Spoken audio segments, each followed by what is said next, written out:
दोस्तों दोस्तों आज जिस स्टॉक की चर्चा मैं आपके सामने करने वाला हूं उस स्टॉक का नाम है केपीआई ग्रीन एनर्जी लिमिटेड। और जैसा कि आप देख रहे होंगे केपीआई ग्रीन में पिछले 5 दिनों में ऑलमोस्ट जहां था स्टॉक वहीं पर ट्रेड कर रहा है। केपीआई ग्रीन में निवेशक बहुत बहुत ज़्यादा ऊपरी स्तरों में फंसे हुए हैं और अब जो एक सिनेरियो ये दिख रहा है कि क्या अब केपीआई ग्रीन जो भी निगेटिविटी जो भी इश्यूज हैं और एक इशू जो वाकई में बहुत ज़्यादा बड़ा है जिसकी हम चर्चा थोड़ी सी इन डेप्थ में करेंगे और टेक्निकली स्टॉक क्या कहता है, वॉल्यूम क्या कहते हैं, डिलीवरी परसेंटेज क्या कहती है, इनमें भी हम चर्चा करने वाले हैं। ये जो वीडियो होने वाला है केपीआई ग्रीन का ये काफ़ी लंबा होने वाला है दोस्तों, क्योंकि केपीआई ग्रीन में अब बहुत सारे सवाल ये आ रहे हैं कि जो तमाम निगेटिव जो इशू हैं अब वो प्राइस इन हो चुके हैं। क्या पैनिक में सेल करने की बजाय अब स्टॉक में एक्यूमुलेशन, और अगर आप ऑलरेडी इसमें ऑलमोस्ट 400 सवा 400 के आसपास हैं तो क्या एक टर्न अराउंड हो सकता है। इन तमाम चीज़ों में चर्चा करेंगे। प्लीज़ वीडियो को अंत तक ज़रूर देखिएगा, भले ही टुकड़ों में देखें। और याद रखिएगा प्योरली इन्फॉर्मेशन मैं यहाँ वीडियो देने वाला हूँ, जो भी आप कह सकते हैं इन्फॉर्मेशन इंटरनेट में अवेलेबल है, ठीक है। At the end of the day it's your money. Please कोई भी खरीदारी करें अपने वित्तीय सलाहकार की सलाह ज़रूर लीजिएगा। और केपीआई ग्रीन में दोस्तों एक एक करके हम चर्चा करेंगे। डिस्क्लोजर मैं पहले दे दूं, मेरी या मेरी फैमिली मेंबर की केपीआई ग्रीन में इन्वेस्टमेंट हो सकती है दोस्तों। अब आगे बढ़ें कि केपीआई ग्रीन में एक्चुअल में चल क्या रहा है, ठीक है। आपसे एक दरखास्त है, इसको लाइक ज़रूर कीजिएगा, हाइप ज़रूर कीजिएगा। चैनल जो सब्सक्राइब नहीं किए हैं चैनल सब्सक्राइब ज़रूर कीजिएगा। नाउ देखो जो सिचुएशन है ना केपीआई ग्रीन एनर्जी के साथ, ये बहुत ही क्लासिक केस है। पहला, हाई ग्रोथ डार्लिंग स्टॉक, हम सबको पता है ये स्टॉक कितना शानदार रैली कर चुका था, कितना अच्छा रिटर्न दिया था, जिन्होंने एक बार आप कह सकते हो प्रॉफिट बुक कर लिया होगा। और किसके साथ उसकी मीट होती है, एक्चुअल जो हार्श रियलिटी चेक है। देखो वाइल स्टॉक का जो 52 वीक लो है 335 रुपए, जो इसने 9 मार्च को ही लगाया था, और ये 335 से काफ़ी हद तक अब चल चुका है ऊपर। तो बहुत सारी सी चीज़ें हैं जो अंडर द हुड चल रही हैं, जो सिर्फ एक मार्केट करेक्शन से कहीं ज़्यादा है। अब वो क्या है भाई साहब, देखो सबसे पहला ये है स्टॉक ना एक हैवी फायर में है और लगभग 30% अपनी वैल्यू छोड़ चुका है ईयर टू डेट में। हाँ, इस बात से एग्री किया जा सकता है कि जो बेरिश सेंटिमेंट है वो है शॉर्ट टर्म के लिए, और इसके पीछे ना दो रीजंस है। पहला है वैल्यूएशन ग्रेविटी और दूसरा है ऑपरेशनल फ्रिक्शन। और वैल्यूएशन ग्रेविटी मुझे लगता है सबसे ज़्यादा इंपॉर्टेंट चीज़ है। देखो बहुत लंबे समय से ना केपीआई को प्राइस किया गया था एज एन एब्सोल्यूट परफेक्शन, और अब करेंटली इसकी जो पी है ये 17 टाइम्स के आसपास बैठी हुई है। और अब एक्चुअल में जब ये 17 टाइम्स अब आ चुकी है तो ये एक्चुअली कंपेरेबल है बिग जाइंट्स लाइक एनटीपीसी। क्योंकि देखो केपीआई ग्रीन एक स्मॉल कैप प्लेयर है, एनटीपीसी एक पीएसयू है और बहुत सारे इश्यूज हैं, अच्छा डिविडेंड देता है, इसलिए वो उतना नहीं चलता है। बट स्टिल अगर आप देखोगे तो अब जिस पी में है वो बहुत अट्रैक्टिव वैल्यूशन है। और स्मॉल कैप प्लेयर इन्वेस्टर ना ये पूछने लग जाते हैं कि भाई वाई हम क्यों पे करें ब्लू चिप प्रीमियम एक ऐसी कंपनी के लिए जिसमें जो एग्जीक्यूशन रिस्क है वो बहुत ज़्यादा हो गया है, और रिस्क जो हो जाता है वो बहुत ज़्यादा हो गया है। और प्लस जब इतना ज़्यादा नेगेटिव माहौल पूरी दुनिया में चल रहा हो, डोमेस्टिकली इशू चल रहे हो, तो यही प्रकार की गिरावट होती है। फिर दूसरा क्या आता है, दूसरा है द प्लेज प्रॉब्लम। ये क्या है, देखो ये ना एलिफेंट इन द रूम है। जो प्रमोटर है उन्होंने प्लेज कर रखा है रफली 44.7% ऑफ देयर होल्डिंग, और एक वॉलेटाइल मार्केट में जो हाई प्लेज स्टॉक्स होते हैं वो बहुत ज़्यादा आप कह सकते हैं निवेशकों को परेशान करते हैं। क्यों भाई साहब, ये ना एक माचिस की तरह है एक फायर वर्क फैक्ट्री में। क्यों, क्योंकि अगर स्टॉक बहुत ज़्यादा टूट जाता है तो क्या हो जाएगा, मार्जिन कॉल ट्रिगर। देखो उसका मतलब सिंपल यही है कि अगर जिसके सामने आपने प्लेज कर रखा है स्टॉक अगर बहुत ज़्यादा गिर जाता है तो बोलेगा भाई साहब मुझे मेरे पैसे चाहिए, वो सेल ऑफ करेगा, बहुत बड़ी मात्रा में बम्बार्डिंग हो जाएगी स्टॉक्स की, और जो ऑलरेडी प्रेशर में स्टॉक होता है उसमें एक्सट्रीम गिरावट शुरू हो जाती है जो एक डाउनवर्ड स्पाइरल ले आता है। तो ये दो एक छोटे रीज़न की गिरावट क्यों हो रही है। फिर यहाँ पे क्या है भाई, जो मिडिल ईस्ट वॉर है वो अच्छी है बुरी है। तो भाई देखो, कुछ भी चीज़ वॉर होती है ना तो अच्छी तो नहीं होती है। स्पेसिफिकली $120 प्रति बैरल, और जो स्ट्रेट ऑफ हर्मूज है वो बड़ी मात्रा में ब्लॉकेट फेस कर रहा है। इंडिया की एनर्जी सिक्योरिटी बहुत थ्रेट में है।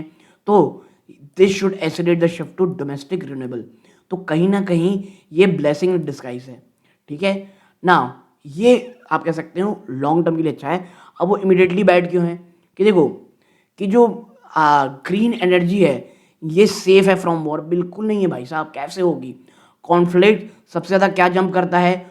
सबसे बड़ा cost of imported solar cell, wafers और स्पेशलाइज्ड इन्वर्टर कंपोनेंट।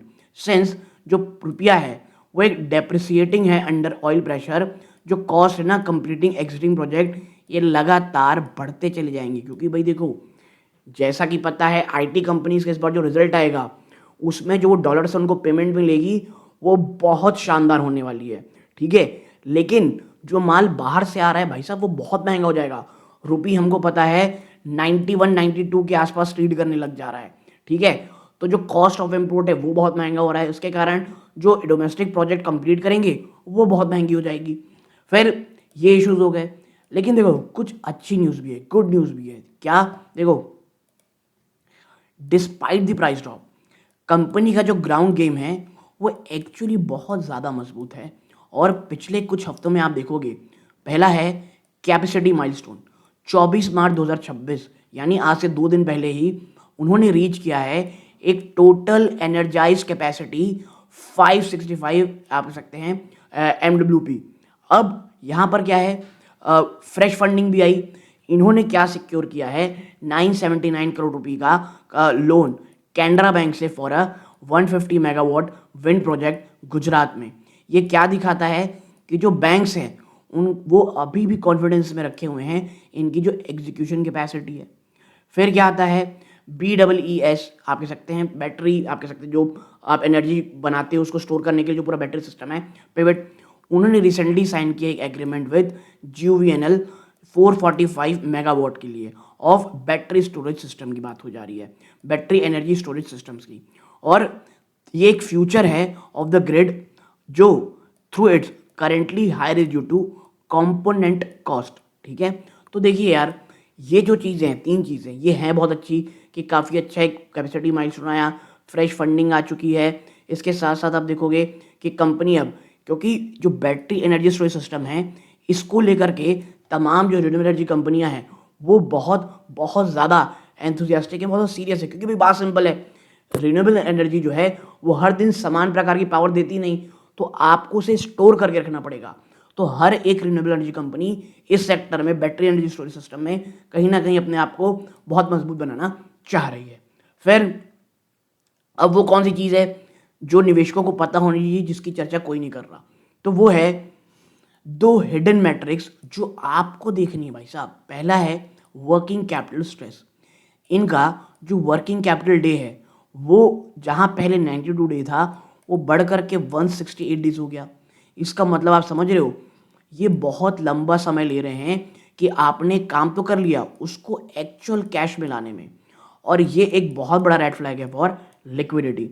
फिर कहाँ आते हैं द बीज, आप कह सकते हैं मार्जिन ट्रैप। ये क्या है? देखो, जो मार्केट है वो तो कहीं ना कहीं चेरिश कर रहा है BWS ऑर्डर्स को, लेकिन जो मिडिल ईस्ट वॉर है उसने बैटरी केमिस्ट्रीज को बहुत ज़्यादा महंगा कर दिया है। अब ऐसा क्यों किया है? देखो, क्योंकि there is a real risk कि जो प्रोजेक्ट है ना KPI बिट का फॉर 6 मंथ्स अगो वो अब फाइनेंशियली अनवाइबल हो या बहुत लो मार्जिन हो जाए because of this cost spike. क्योंकि हर एक चीज़ में भाई साहब पैसा बढ़ रहा है। और अभी खबर आ रही है कि बार बार कंफर्म नहीं है, मैं अचानक से न्यूज़ फ्लैश हुआ है कि 3 रुपये या 5 रुपये जो पेट्रोल है वो महंगा हो गया है। तो आपका ट्रांसपोर्टेशन कॉस्ट बढ़ गया, आप जो वेफर सोलर सब इंपोर्ट करते हैं उसका कॉस्ट बढ़ गया। तो भाई साहब 6 महीने पहले आपने जो चीज़ सोची थी उसकी जस्ट चीज़ें उल्टी हो गई हैं। तो ये आप देख रहे हो क्या इश्यूज़ है। आप और जो मार्जिन है आपका कितना ज़्यादा थिन हो जाएगा, बल्कि कई जगहों पे तो फाइनेंशियली अनएवेबिलिटी हो जाएगी। तो ये 2 चीज़ें हैं जो हमें एज ए इन्वेस्टर ध्यान में रखनी है। ठीक है, अब आते हैं क्या टेक्निकली स्टॉक क्या कर रहा है ये वाला। तो देखो, टेक्निकली जो स्टॉक है ये बियर ग्रिप में है। क्योंकि ये ट्रेड कर रहा है, देखो, और ये आपके सामने जो मैं रख रहा हूँ ये प्योरली एआई जनरेटेड है, ठीक है। ये अपने 50, 100 और 200 डे के सिंपल मूविंग एवरेज के नीचे है। इमीडिएट सपोर्ट कहाँ पे है? 350। और भाई साहब इससे जो 52 वीक लोग लगाए 335 का, ये अगर टूट गया ना, क्योंकि देखो 350 रुपये एक बहुत बड़ा साइकोलॉजिकल सपोर्ट है, वो टूटा पर 52 वीक लो में आएगा, और अब वही नहीं टूटना चाहिए क्योंकि ये लास्ट लाइन ऑफ डिफेंस आपके लिए होगा। फिर रेजिस्टेंस लेवल, जो एक पहला सबसे बड़ा हडल है ना, वो है 394 रुपीज़। केपीआई को 394 रुपीज़ तोड़ना पड़ेगा, ठीक है। और अगर आप ये देखना चाहते हो एक रियल ट्रेंड रिवर्सल, जो दो स्टॉक है ना उससे टू क्लोज और स्टे अबव 403 से 410 की जोन में विथ हाई वॉल्यूम, यानी एक बड़ा टर्न अराउंड जब तक नहीं होगा केपीआई ग्रीन में, जब तक आप ये नहीं देख लेते कि लगभग 403 से 410 के ऊपर स्टॉक जाकर के क्लोज एक बार ना हो, ठीक है। फिर क्या आता है? RSI check. आरएसआई चेक क्या है? जो आरएसआई है वो लगभग होवर अराउंड कर रहा है 47 के। अब ये न्यूट्रल टू वीक है, लेकिन ये इतना भी ओवरसोल्ड नहीं हुआ है कि वो गारंटी दे दे आपको कि एक बड़ा बाउंस आ जाएगा। लेकिन देखो जो मनी फ्लो इंडेक्स है वो बहुत ज़्यादा हाई है, ऑलमोस्ट 83 है, जो क्या सजेस्ट कर रहा है? एक रीसेंट माइनर रिकवरी शायद आ सकती है, जिसे आप एक डेड कैट बाउंड कह सकते हो, बिफोर मोर कंसोलिडेशन, ठीक है। और देखो हुआ भी यही है, 335 से स्टॉक काफ़ी ऊपर आ चुका है 52 वीक लो से, जो इसने अभी मार्च के आसपास ही लगाया था। तो ये चीज़ें दिख रही हैं, बाउंस आ चुका है। लेकिन रियल गेम चेंजर क्या है? जब तक स्टॉक 403 से 410 के बीच को तोड़ करके, वो भी हाई वॉल्यूम साथ नहीं चला जाता तब तक, ठीक है। नाउ अब अगर आप देखोगे कि जो रीसेंट फाइनेंशियल डेटा है केपीआई ग्रीन का Q3 में जो आया है, वो क्या देखता है? देखो यार, सबसे बड़ी प्रॉब्लम केपीआई की पता है क्या है? उसकी है कंपनी एग्रेसिव एक्सपेंशन फेज में है, विच नेचुरली रिफ्लेक्ट कहाँ पर? एक तो इनके लेवरेज और कर्जे को किस तरह देख रही है, और as a real long term investor ये चीज़ें आपको समझनी पड़ेंगी। कंपनी का जो कर्जा है वो बहुत बड़ी मात्रा में बढ़ा है, क्योंकि कंपनी बहुत ज़्यादा कैपिटल इंटेंसिव नेचर में है। इसके जो ये 10 गीगावाट का टारगेट ली हुई है, 2030 का टारगेट, और भाई अगर नहीं भी लेना पड़ता ना, कंपनी के लिए मजबूरियां हैं अभी के समय में। जिस तरह से अडानी, टाटा पावर बहुत एग्रेसिवली, इवन वारी, ये सब इतना पैसा खर्चा कर रहे हैं, तमाम कंपनीज को खर्चा करना ही पड़ेगा। अब उनकी पॉकेट्स तो बड़ी हैं, या वो एक कंपनी को दूसरे कंपनी पैसे भेज सकते हैं, बट यहाँ ऐसा नहीं है। टोटल जो डेट आप देखोगे, जो लेटेस्ट रिपोर्टिंग साइकिल है, कंसोलिडेटेड जो टोटल डेट है वो 2533 करोड़ के आसपास का है, ठीक है। और ये कम छोटा मोटा अमाउंट नहीं होता। डेट इक्विटी अगर आप देखोगे तो जो मैट्रिक है वो पॉइंट ऑफ डिबेट है, क्योंकि जो रैपिड इक्विटी इन्फ्यूजन है क्यूआईपी के थ्रू जो क्या शो करते हैं, डेट इक्विटी ऑफ 0.88, लेकिन जो अदर एनालिस्ट हैं वो ये सजेस्ट कर रहे हैं कि वो क्लोजर है टू 1.5 टाइम्स, जब आप क्या अकाउंट में करोगे? तमाम liabilities in the current capex cycle. और मैं कहूँगा इसी चीज़ को देखना है, ठीक है। फिर नेट डेट इक्विटी एक मोर कंजर्वेटिव लुक अगर आप पाओगे ना, तो वो रफली 0.64 टाइम्स चल रहा है, यानी वाइल जो ग्रॉस डेट है वो तो बहुत हाई है, लेकिन कंपनी के पास भी एक अच्छा खासा डिसेंट कैश बफर भी रखा हुआ है, ठीक है। फिर डेट सर्विसिंग और इंटरेस्ट कवरेज, आप समझिए जो द हाईएस्ट क्वार्टर बर्डन वो Q3 में देखा गया, और यही सबसे प्राइमरी एरिया है मॉनिटरिंग का। क्या? इंटरेस्ट कॉस्ट, इंटरेस्ट एक्सपेंस, यानी जो कर्जा ले रखा है उसके ऊपर आपको इंटरेस्ट देना है, वो बढ़ करके 48 करोड़ से भी ऊपर हो गया है, और ये 227% जंप है ईयर ऑन ईयर।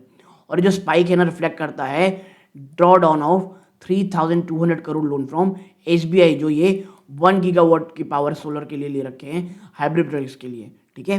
तो ये जो इंटरेस्ट जमा हुआ है, देखो ऐसा नहीं कि कंपनी आप कह सकते हैं दिन पर दिन जो काम करते हैं उसके लगातार कर्जा उठा रही है, उसे पैसे चाहिए एक्सपेंशन के लिए, उसे पैसे चाहिए नए नए जो प्रोजेक्ट लगा रही कंपनी, उससे आप कह सकते हैं आगे बढ़ाने के लिए। तो ये अगर आप एक हाई ग्रोथ कंपनी में पैसा लगा रहे हो तो ये रिस्क आपको देखना ही पड़ेगा। हाँ, आपको ये मॉनिटर करना चाहिए चीज़ें हाथ से ना निकल जाएं। अगर आप इंटरेस्ट कवरेज रेशियो देखोगे तो यहाँ चीज़ें थोड़ी सी मैं कहूँगा आपको आगे बताते हैं आपको कि this has compress to 4.86 times. ये पहले 6 गुना थी पिछले कुछ सालों में, वो अब 4.86 टाइम्स हो गई है।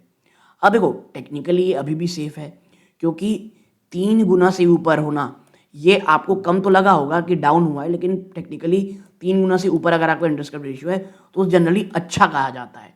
तो अभी भी ये सेफ जोन में ही है। लेकिन जो डाउन ट्रेंड है ये क्या दिखाता है कि जो इंटरेस्ट है कंपनी जो ले रही है वो एक बहुत बड़ा पोर्शन खा रहा है कंपनी के ऑपरेटिंग प्रॉफिट का। ओके, तो इन मैट्रिक्स को भी देखते रहना है।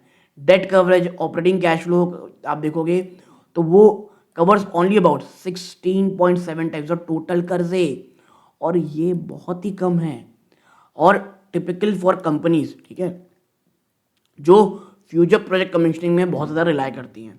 फिर स्ट्रैटेजिक फाइनेंशियल मूव, तो अब आप और मैं पढ़ रहे हैं तो कंपनी को दिख ही रहा होगा कि भाई चीज़ें कुछ तो कुछ प्रेशर में है। तो क्या कर रही है कंपनी? तो सबसे पहला काम उन्होंने किया है इक्विटी डाइल्यूशन का। फ्रिक्वेंट क्यूआईपीस लेके आ रही है, जिसमें 1,000 करोड़ का इशू था लेट 2024-25 में, has been use to keep जो डेबिट टू की रेशियो है फ्रॉम स्पायरलिंग। फिर है रीफाइनेंसिंग। इनकी एक हिस्ट्री रही है कि वो कर्जों को फ्रॉम हाई कॉस्ट लेंडर जैसे पीएफसी जो 11% के ऊपर लेते हैं, एक लो कॉस्ट बैंक डेट में ले जाती है जो एसबीआई जो 7.5% है, और ये सिग्निफिकेंटली रिड्यूस कर देता है इंटरेस्ट आउटफ्लो को पर crore borrowed.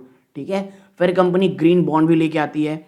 They list of 670 crore रुपए का credit enhanced green bond had diversified their borrowing sources. ठीक है, तो देखो कंपनी हर तरह से जा रही है, चाहे क्यूआईपी के थ्रू, रीफाइनेंसिंग के थ्रू, ग्रीन बॉन्ड के थ्रू, कि वो भाई साहब अपने कर्जों को भले ही बढ़ रहे हैं उनके इंटरेस्ट को कम से कम कर पाए। तो कंपनी देखो इसका जो एक बड़ा रीज़न है एक प्लेजिंग और दूसरा है कर्जा। तो जो कंसेंसस है वो यही है, हाई ग्रोथ हाई लेवरेज है अभी भी, 45% year on year revenue growth है Q3 में, जो कहीं ना कहीं जस्टिफाई तो चीज़ें करती हैं डेट को। लेकिन आरओसी में जो कंप्रेशन हुआ है, जो फॉलिंग टू ऑलमोस्ट 13%, ये क्या दिखा रहा है कि जो इंक्रीमेंटल कैपिटल है being borrowed is being deployed at lower return than earlier project, यानी जितना रिटर्न सोचा गया था उससे थोड़ी चीज़ें कम है। और इसी का आप देख रहे हैं ना जो स्टॉक में गिरावट भी हुई है, वो इस चीज़ को कहीं ना कहीं प्राइस इन किया हुआ है। ठीक है दोस्तों, तो हर एक चीज़ में हर एक पॉइंट में हमने यहाँ पे चर्चा की है। यहाँ तक जुड़े रहे बहुत बहुत धन्यवाद। ये सूर्यकांत है।